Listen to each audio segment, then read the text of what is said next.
Friends, इस video में हम तेनालीराम की कहानी अच्छा तू माँ से भी मजाक करेगा करे शेयर कर रहे हैं। लगभग 600 वर्ष पुरानी बात है। विजयनगर साम्राज्य पूरे विश्व में प्रसिद्ध था। उस समय विदेशी आक्रमणों के कारण भारत की जनता अत्यंत संकट में थी। हर तरफ लोगों के दिलों में उदासी, चिंता और गहरा भ्रम था। लेकिन विजयनगर के प्रतापी राजा कृष्णदेव राय के कुशल प्रशासन, न्यायप्रियता और दयालुता के कारण वहां की जनता बहुत खुश थी। राजा कृष्णदेव राय ने लोगों में अपनी संस्कृति के प्रति स्वाभिमान की भावना के साथ साथ कड़ी मेहनत और सदाचार की भावना पैदा की, ताकि किसी भी विदेशी आक्रमणकारी को विजयनगर की ओर देखने की हिम्मत न हो। विदेशी आक्रमणों की आंधी के सामने विजयनगर एक मजबूत चट्टान की तरह खड़ा रहा। इसके अलावा उन्हें साहित्य और कला से प्यार था, उन्हें हास्य पसंद था। उस समय विजयनगर के तेनाली गांव में एक बहुत बुद्धिमान और प्रतिभाशाली युवक था। उनका नाम रामलिंगम था।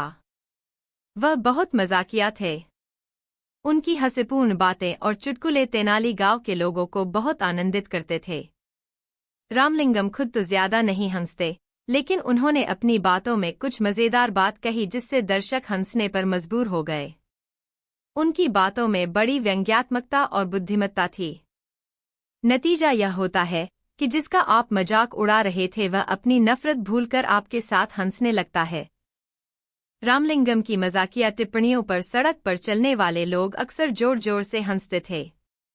अब गांव वाले कहने लगे, यह बच्चा अद्भुत है, हमारा मानना है कि वह रोते हुए लोगों को भी हंसा सकते हैं। रामलिंगम ने कहा, मुझे नहीं पता कि मैं रोने वाले लोगों को हंसा सकता हूं या नहीं, लेकिन मैं सो रहे लोगों को जरूर हंसा सकता हूं। यहाँ तक कि तेनाली गांव में बाहर से आए लोगों को भी गांव वाले रामलिंगम की अजीब कहानियां और कारनामे सुनाते थे। यह सुनकर वह भी हंस पड़े और बोले, फिर तो यह रामलिंगम वाकई अद्भुत है, हमें विश्वास है कि वह पत्थरों को भी हंसा सकता है। गांव के बुजुर्ग ने कहा, अगर वह पास के जंगल में गया होता तो हमें विश्वास है कि वहां के पेड़, घास, फूल और पत्तियां उस पर हंसे होंगे। एक बार जब रामलिंगम जंगल में घूम रहे थे तो वह मां दुर्गा के प्राचीन मंदिर के पास पहुंचे। मंदिर में पूजा अर्चना की गई और दूर दूर से लोग मां दुर्गा के दर्शन का आनंद लेने आए। जब रामलिंगम ने घर में प्रवेश किया तो वह मां दुर्गा नामक एक अद्भुत मूर्ति को देखकर मंत्रमुग्ध हो गया। मेरी मां के चेहरे से एक रोशनी चमक उठी। ऐसा लग रहा था मानो रामलिंगम समाधि में थे। फिर उन्होंने देवी दुर्गा को प्रणाम किया और चले गए। तभी अचानक उसके सिर में कुछ अटक गया। मां दुर्गा के 4 मुख और 8 भुजाएं थीं। इससे उसका ध्यान आकर्षित हुआ और एक क्षण बाद वह जोर से हंसने लगा। यह देखकर मां दुर्गा को बहुत आश्चर्य हुआ। उसी क्षण वह मूर्ति छोड़कर रामलिंगम के सामने प्रकट हो गई। उसने कहा, बच्चे, तुम क्यों हंस रहे हो? मां दुर्गा को साक्षात देखकर रामलिंगम एक क्षण के लिए भयभीत हो गए। लेकिन फिर उसने हंसते हुए कहा, माफ करना मां, मुझे कुछ याद आया, इसलिए मैं हंस रहा हूं। क्या बात है, कृपया मुझे बताओ, मां दुर्गा ने पूछा। इस पर रामलिंगम ने हंसते हुए जवाब दिया, मां, मेरी एक ही नाक है, लेकिन अगर मुझे सर्दी हो जाती तो मुझे बड़ी परेशानी होती है।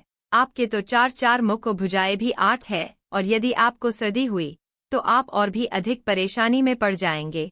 रामलिंगम की बात पूरी होने से पहले ही मां दुर्गा जोर से हंस पड़ी। उसने कहा, हट पगले, तुम अपनी मां के साथ भी मजाक करोगे। फिर वह हंसे और बोले, लेकिन आज मैंने देखा कि तुम्हें हास्य की एक विशेष भावना है।